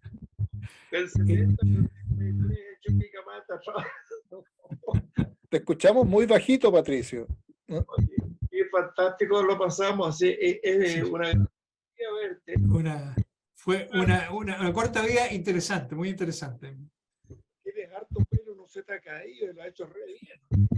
Todavía, Patricio, perdona que te interrumpa, pero yo todavía me acuerdo cuando tú decías, nosotros, los supervisores que trabajamos en la función, debiéramos usar un casco dorado. Exactamente. Los chilenos estamos reemplazando a los gringos, pues. A la universidad llegamos los 100 ingenieros, que no sé cómo lo llamamos, ingenieros, no sé, era un nombre genérico, y ahí nos iban a repartir a distintas partes del Chuquicamata. Bueno, yo llegué a la fundición y ahí tuve el gran placer de conocerte con todas esas excursiones que hicimos al interior. Sí, Chuquicamata, oye, qué historia. Bueno, a mí el Hilton 100 era conocido, pues eso sí, me decían, sí. por la altura. Oye, mucho, Mario, ha sido de verte extraordinaria y la exposición que has hecho muy buena, muy buena. Siempre yo pensé, cuando se habla de esto, de la contaminación, de la tierra, qué sé yo, que esto no se va a quedar así. Siempre va a salir gente, van a salir cerebros que van a meterse en el tema y van a solucionar la cosa. Yo le tengo plena confianza y gente, bueno, como tú, como nuestros hijos y como nuestros nietos, que van a encontrar soluciones sin falta para seguir adelante. Entonces, estoy plenamente de acuerdo, así tiene que ser, pero hay una cosa que me viene a la cabeza que me friega, oye, es que para que una cosa tenga interés en desarrollarse, tiene que producir un dinero, ¿ah? Tiene que producir que haya una vuelta a la cosa que genere dinero y ahí que haya capitalistas que inviertan en empresas que hagan productos que le generen dinero a ellos. Porque si el usar todos los productos reciclados, oye, sale más caro que hacerlo de otra cosa, no lo van a usar porque tiene un costo muy alto. Entonces, esa parte, desgraciadamente, es así la cosa, es así. Yo lo veo, tipo de cosas, esto del petróleo, la energía. Obviamente que los productores de petróleo van a hacer lo que sea para seguir teniendo las entradas que tienen económicas, aunque le cambien el petróleo por hidrógeno. Entonces, esa cuestión es así. La otra cosa, oye, los planetas, yo me conecté un poco tarde a la reunión, pero la ida a los planetas sin duda que viene. Y la salida. Sin duda, sin duda, sin duda. Claro que vamos a estar en los planetas. Y ahí hay otros metales, ahí hay otras fuentes de energía, de todo, que también va a afectar la economía que va a estar en esa época. Sin duda. Es reinteresante esta cuestión. Oye, yo cumplí 81 años recién. Esa es la que tengo, pero seguramente que tienen menos. Pero yo tengo la duda, oye, que nos afecta a todos los viejos ya, que ojalá que esta cosa siga andando bien, que 10 años más de vida, qué sé yo, y que siga adelante la cosa. Entonces, un abrazo, Mario, sinceramente, fuerte. Acuérdate de los pitos que nos fumamos.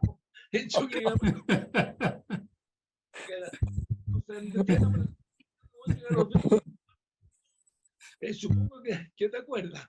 Bueno, Mario. Ok, gracias. Gracias, Patricia, por tus palabras. Chao, Muchas chao. gracias. Gracias. Tengo muy buenos recuerdos tuyos, ¿eh? Fuimos muy amigos ahí en Chuquicamata. Sí, sí, sí. Sí, yo tengo los mismos, quizás los mismos apremios tuyos, ¿eh? Pero también estoy de acuerdo contigo en que yo creo que el ser humano tiene en lo más recóndito una visión positiva de salir adelante las cosas, ¿eh? Y yo creo que el dinero al final es un medio, ¿eh? Y estoy de acuerdo contigo que evidentemente va a ser determinante si este recurso, esta forma de hacer las cosas tiene un valor o no tiene un valor. Y también va a ser determinante en cómo nosotros veamos las cosas. ¿Qué valor le demos nosotros? ¿Te fijas? ¿Qué valor le demos nosotros como seres humanos? Yo creo que eso también va a ser importante. Pero yo creo que se sale adelante, ¿eh? Yo creo que sale adelante.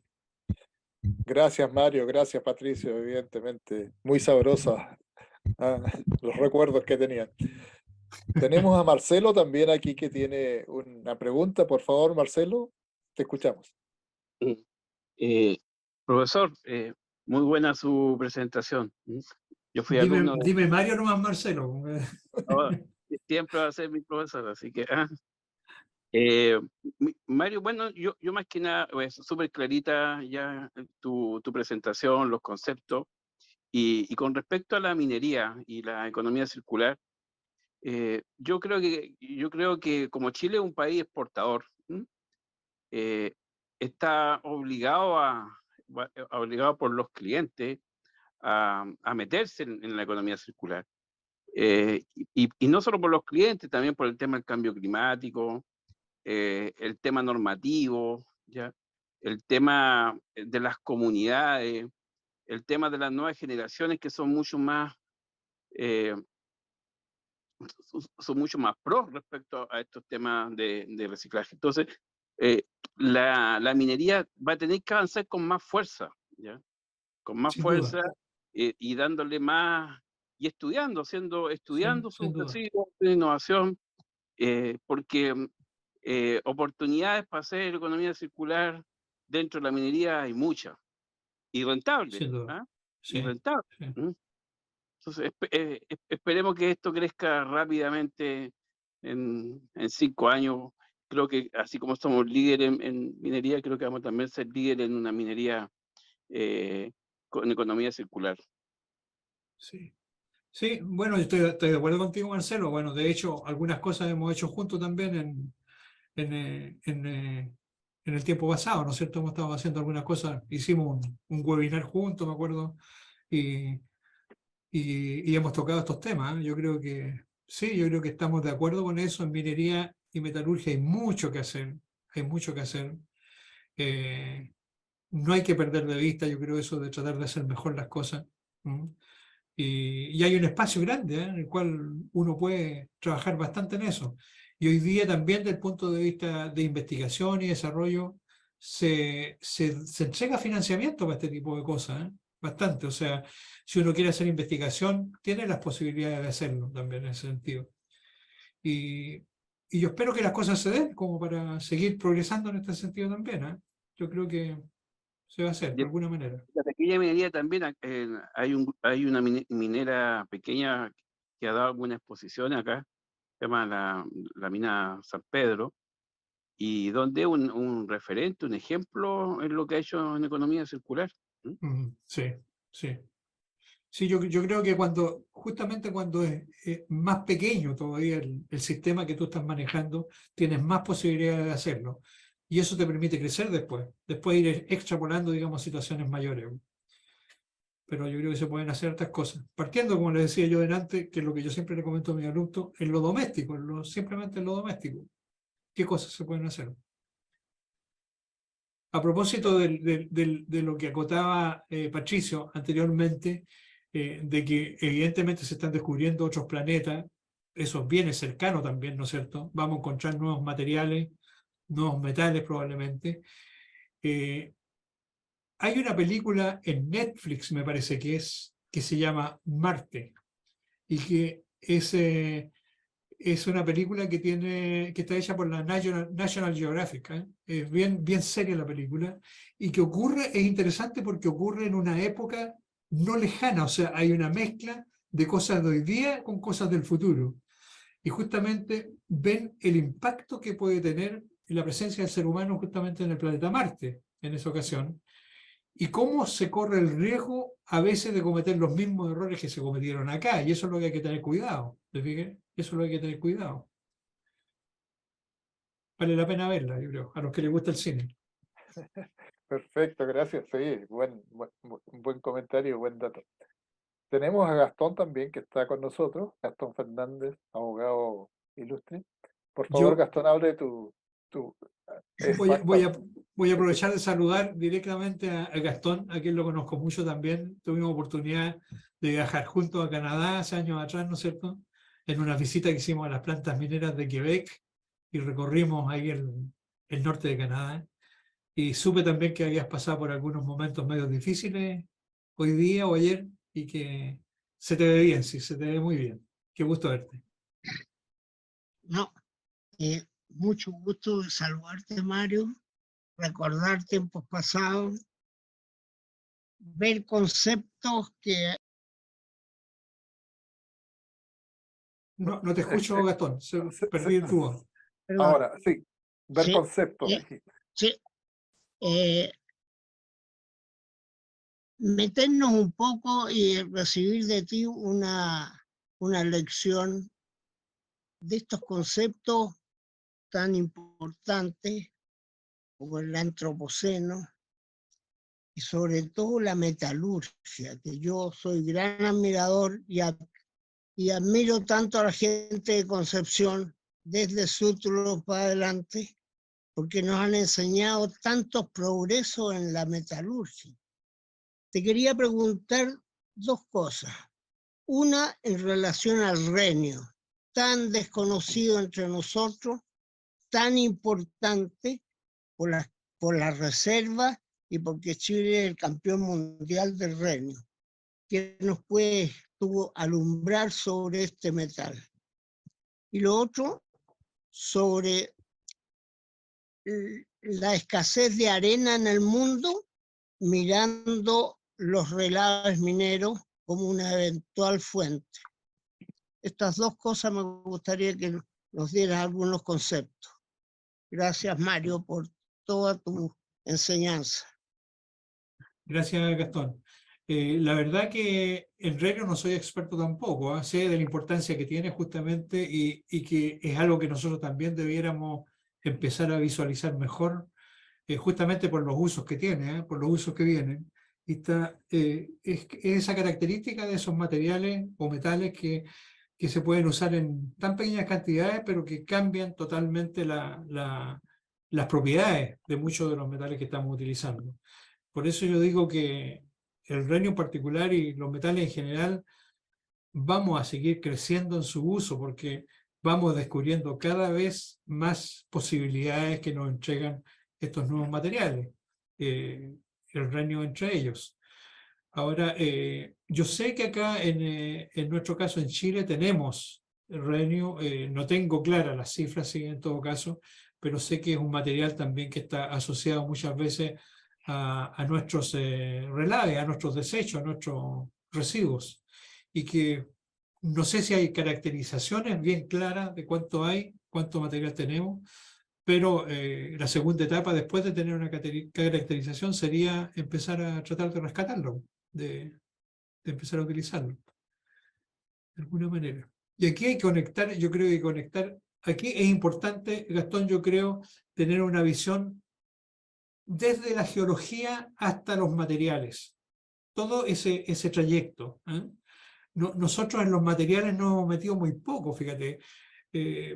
Yo diría que ahora este grupo, hay unas personas trabajando también en la Universidad de Concepción que han estado viendo el uso de materiales de desecho de aluminio.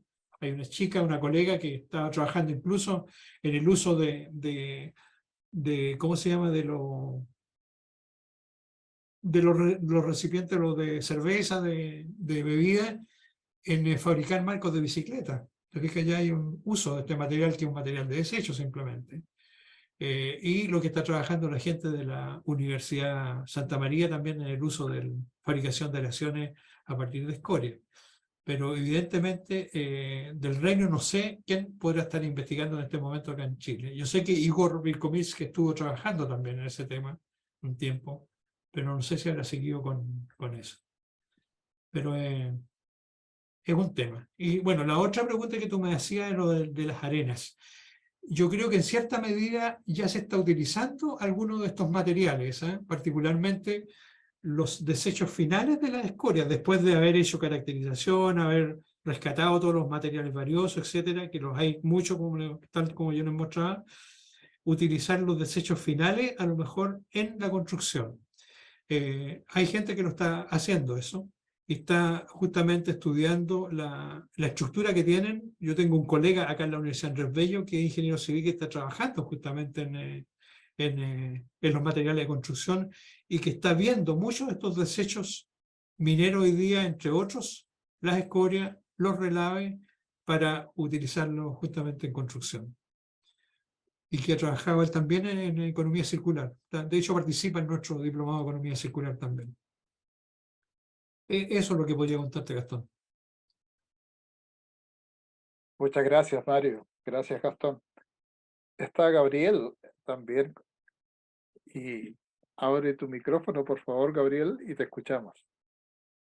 ¿Qué tal? Buenas tardes a todos. Muy, muy buena la presentación. Muy, Gracias. nos da un gran esqueleto para ir pensando. Pero me faltó un aspecto y es la institucionalidad del financiamiento de todas las investigaciones que eventualmente se pueden hacer. En Chile existe la Corfo, existe Invest Chile, existe Expande, pero es poco, de muy poco a nada, de manera que cuando entramos a la caracterización, tan optimísticamente, sin plata no baila ni un mono. Entonces, yo creo que el aspecto, cómo se financian estas cosas, es súper importante, aparte de entender el asunto. Y ahí yo realmente me siento un poco obligada a hablar también de la escala. Eso de usar materiales, por ejemplo, reciclaje de relaves. Han habido varios asuntos, concursos y cosas con los relaves. Es tan grande la cantidad que si uno piensa, voy a hacer arena con estos relaves, por favor, solamente en Laguna Seca de Escondida, creo que son 120.000 toneladas diarias. O sea, la escala que nosotros tenemos que enfrentar en este proceso es unas tapitas de botella. Y solo eso un comentario, Mario, si tú puedes. Sí. Gracias. No, estoy de acuerdo, con eso estoy de acuerdo, Gabriel. En particular con el financiamiento. Desde el mundo académico siempre la pelea ha sido por conseguir mayor financiamiento para investigación en general. Yo creo que los países crecen en la medida que son capaces de hacer su propio conocimiento. Y yo siempre, lo comento siempre entre mis colegas, la gracia que tiene cuando uno hace su propia investigación es que uno cuenta las cosas en carne propia. Es distinto a que tú lo leas en un libro o lo leas en un paper incluso. Cuando tú lo haces, cuando tú lo viste, cuando tú lo sentiste, sea para bien o para mal, porque la investigación puede arrojar buenos o malos resultados. Todas son válidas. Es lo que tú hiciste y es lo que tú sentiste, de que entonces vas a contarlo en carne propia. Y eso yo creo que es muy valioso. Y eso es lo que han hecho los países más desarrollados. Ahora, si bien es cierto acá en Chile, yo creo que siempre se puede hacer más, siempre podríamos tener más financiamiento en eso, siempre reclamo por eso. No somos el peor de los casos acá en Latinoamérica, pero evidentemente que nos falta mucho para llegar a ser lo que es un país desarrollado en ese sentido. Estoy de acuerdo con eso. Gracias, Mario. Gracias, Gabriel. Sergio, tú también ahí quieres intervenir. Por favor, abre tu micrófono y te escuchamos. Mira, lo primero que quiero decir es que no es que le hacer una pregunta, más de que complementar cosas que él ha dicho. O que dijo, no estoy experto en esto, otro, pero uno escucha tantas cosas que de repente es mejor complementar. Esta cosa de la economía circular, obviamente todo el mundo va a ir para allá. Por los años 2000, 2003, 2005, el Gustavo Lago Cruzcoque hizo una memoria con uno de sus alumnos Y la memoria fue, ¿qué pasaría en el mundo si el reciclaje empieza a aumentar? En ese tiempo todavía, entonces se hablaba de economía circular ni nada. Entonces llegaron a la conclusión que si el mundo reciclara como reciclaban los alemanes en esa época, el mundo necesitaría la mitad del cobre primario que estaba produciendo. La mitad. Y sin embargo, si seguimos igual, había que multiplicar como por 3 veces, 2 o 3 veces más, a más 30 o 40 años. Entonces, lo que pasa es que el reciclaje, la economía circular es muy bueno y el mundo todos tenemos que ir para allá. Y nosotros como productores primarios tenemos que tenerlo siempre en la mira. Tenemos que tener clarito por dónde está yendo la economía circular, por dónde dan los reciclajes y entrar en ello, porque si no nos quedamos fuera. Ese era un punto que quería relevar. Otro de los puntos que citó Gastón Fernández respecto al renio, obviamente el renio, su principal uso está en estos aceros especiales, especialmente para la de turbina, que los pone mucho más delgaditos, más livianos y mucho más resistentes. Y en el renio, los principales productores del mundo eran los rusos, pero les llegó la noche al comunismo, los rusos se abrieron y todo el renio que tenían en su faenas metalúrgicas y militares se la apoderaron los generales y tiraron todo ese renio al mundo. Y ese renio que valía como 3.000, 4.000, 5.000 dólares el kilo, bajó como a $300 el kilo. Y en paralelo, los amigos de Molimet, que tostaban el renio, o sea, el molibdeno, y ellos tuvieron la gran visión de recuperar el renio. Eso partió por los años 80, 90. Y resulta que cuando se vino el 90, todo esto, los amigos de Molimet tomaron una decisión súper atinada. El renio que estamos produciendo lo vamos a seguir recuperando. Estaba a $300. Estaban ahí. Pero siguieron produciéndolo. Después ganaron.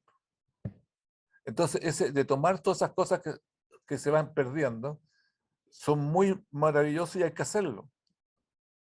Y hay otros ejemplos, como el uranio, cuando en Chuqui, probablemente Pedro se acuerda de los que estaban en Chuqui, hicieron yellow cake.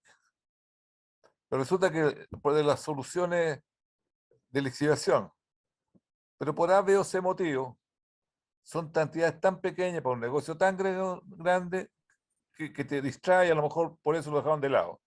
Si Chile hubiera producido ese yellow cake desde esa época, tendríamos combustible nuclear para los siglos. Lo mismo le sucedió con el germanio.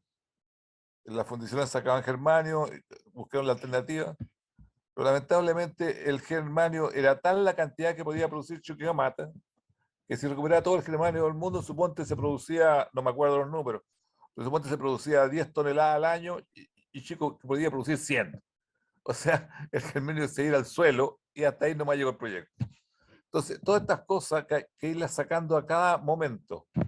Ahora, el molibdeno de la escoria, no sé si está Gilberto Rayman acá, pero Gilberto estuvo estudiando en el CIM por el año 75, 76, justamente recuperar el molibdeno de la escoria. Y está Enrique Luis aquí que les dio el estudio de los gallos del CIM.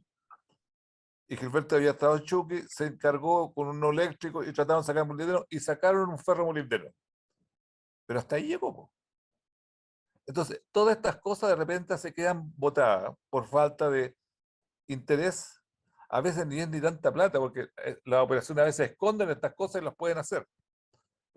Pero, por ejemplo, todo este dinero que tiene el ITL, que hicieron toda una licitación y le pusieron todo, yo hoy día creo que hay como 30 millones de dólares o más, hay que siguen emposados, sin hacer nada. Entonces son cosas que falta una visión y gente que mire largo. No son muchos los que miran largo. Pero eso es muy importante. Después, ¿qué otra de las cosas más que me acordé que dijo Mario? Bueno, en esta cosa de los relaves. En los relaves se da cualquier cantidad de cosas. Por ejemplo, Gastón siempre dice, oye, los relaves deben tener tierras raras y cosas por el estilo. Pero aquí tuvimos un señor que nos contaba que las tierras raras, para que sean rentables, tenían que tener sobre 8% de ley. Y los de Penco, que tenían 3, podían hacerlo, pero encontraron otro proceso distinto, porque estaba en otra matriz, pero también ahora la gente empieza a ponerse. Entonces es muy complicada todas estas cosas, pero yo estoy de acuerdo que todos tenemos que ser responsables, como dice Mario, y tenemos que reciclar todo lo que podamos. Pero nunca tenemos que salirnos del mercado de las cosas que estamos nosotros, o si no salimos, se puede ir por otro lado que nosotros no sabemos por dónde se va. Hay que estar allí. Perdona, pero fue complementar cosas que decía Mario y se me puede olvidar algunas cosas adicionales. Gracias. Gracias, Gracias, Sergio. gracias, Sergio. Mario, también, y ya con esto te voy a pedir que nos cierres la presentación con un mensaje final, pero antes te quiero invitar por el tema de que tú has participado en la academia, has estado en la Universidad de Concepción y ahora en la Universidad Andrés Bello. ¿Nos puedes dar alguna opinión respecto de cómo ves tú desde la academia cómo se están abordando estos temas? ¿Estás ahí como Quijote o hay fuerza, hay empuje, hay dinamismo para llegar y tener un derrotero claro para obtener resultados en el corto, mediano y largo plazo? Bueno, el trabajo en la academia yo creo que siempre es de Quijote, ¿eh? Eso es. Y eso yo lo he visto incluso en mis profesores, ¿eh? Lo que fueron mis profesores en la universidad, ¿eh? Hay que querer un poco esto, ¿eh? A mí me gusta hacer clases de partida. Me gusta establecer ese vínculo de conocimiento con los alumnos. Me encanta eso. La investigación me gusta también, me gusta. El tiempo que pasé, por ejemplo, en Francia haciendo mi doctorado, o después cuando estuve en Inglaterra haciendo el postdoc, que también trabajé en investigación, y que también eso, también tampoco se lo comenté, lo que hice tuvo mucho que ver con lo que es hoy día la economía circular, porque estuvimos viendo el problema del arsénico y todas esas cosas cuando estuve Pero me gusta, es una cosa que me gusta. O sea, yo pienso que si uno quisiera verlo económicamente esto, a lo mejor hay otras vías en que uno pudiera hacerla más corta, por decirlo así. ¿Eh? Pero también tiene que ver con lo que te gusta hacer, así tiene mucho que ver con eso también. ¿Mm? Y yo los profesores que tuve en la Universidad de Concepción, y probablemente mis colegas que están acá también los deben sentir así también cuando estuvimos en la Universidad de Concepción, siempre me dejaron la sensación de que estaban haciendo algo placentero. Y eso se transmite al alumno, o sea, uno lo siente, yo creo. ¿Eh? Eso le queda a uno justamente y que le permite a uno seguir creciendo también en ese sentido. ¿No? Esas motivaciones que tenía Alexander Sútulo, por ejemplo, cuando nos contaba su historia, cuando nos hacía las clases, eran motivadoras, eran profundamente motivadoras. Y así lo vi en todos los profesores que tuvimos, en general.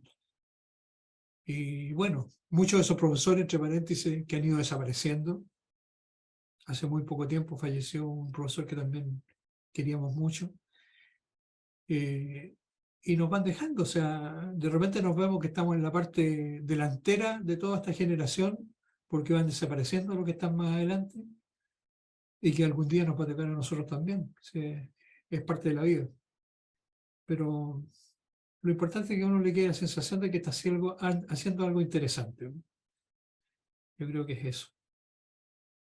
Ya, o sea, la tarea porque en nuestro grupo después lo ven muchos estudiantes y muchos jóvenes que están aquí, la gran mayoría de la audiencia peina canas, los que pueden peinarla obviamente, y, pero después hay audiencia de jóvenes que después lo ven, por eso era importante tu visión en eso. Muchas gracias.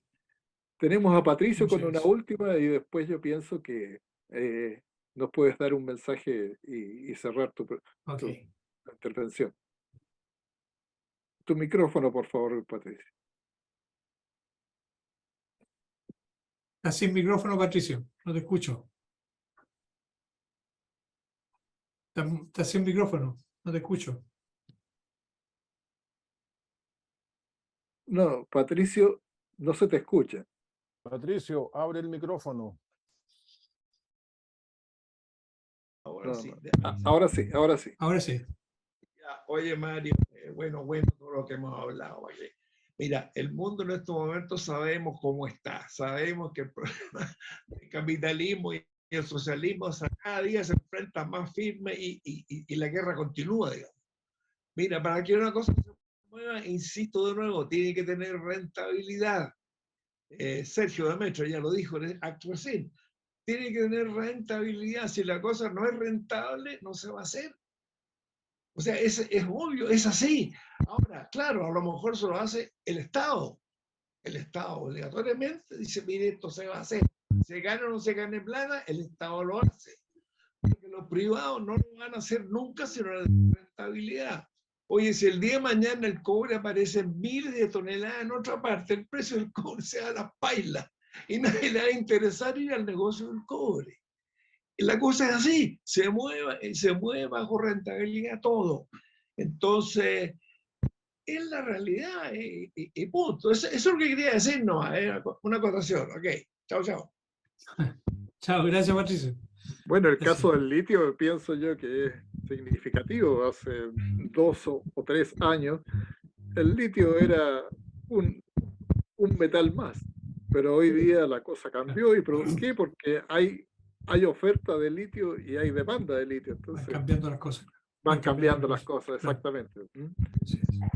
Bien, te dejo Ok. para que tú cierres unas últimas palabras, Mario, y te agradecemos. Muchas gracias, Andrés. Bueno, agradecer a todos por estar aquí presente, por escuchar esta historia un poco que a mí también me satisface mucho contarla, de las cosas que he ido aprendiendo. Y insistir en algo que dije al comienzo, de que lo que he hecho en el fondo en el resto de mi vida tuvo mucho que ver con lo que hice al inicio, cuando pasé un tiempo en Chuquicamata trabajando directamente en la fundición, ¿no es cierto? En contacto con la gente, que son cosas que uno se las cuentan cuando está estudiando en la universidad, pero nunca las vive hasta el momento que está ahí. Y sentirlo, eso es súper importante. Ir valorando, yo recuerdo con Patricio Grau, por ejemplo, en la relación que teníamos con la gente que trabajaba en la fundición, con los obreros. Patricio en eso marcó un hito bien importante porque tenía una muy buena relación con la gente en la fundición, que me enseñó también formas de cómo hacerlo. Yo creo que esas enseñanzas, esa relación, digamos, maestro-aprendiz, si ustedes quieren, se da en muchas ocasiones, y no es necesariamente es necesario estar en la universidad para sentirla, sino que es en la relación diaria, yo creo, cómo uno va conociendo a la gente. Eso yo creo que es importante, fíjate, para la vida, ¿eh? Y agradecerle nuevamente por haber estado aquí y espero que sigamos en contacto. Y me ha sido muy grato participar aquí en esta ocasión y sobre todo participar de la conversación, ¿eh? Así que muchas gracias a todos. No, al contrario, nosotros Sí. somos los agradecidos y les pido a la audiencia un aplauso para Mario y lo esperamos, por supuesto, que siga participando, interviniendo con nosotros. Muy Gracias. provechoso lo que nos has Gracias. mostrado hoy día.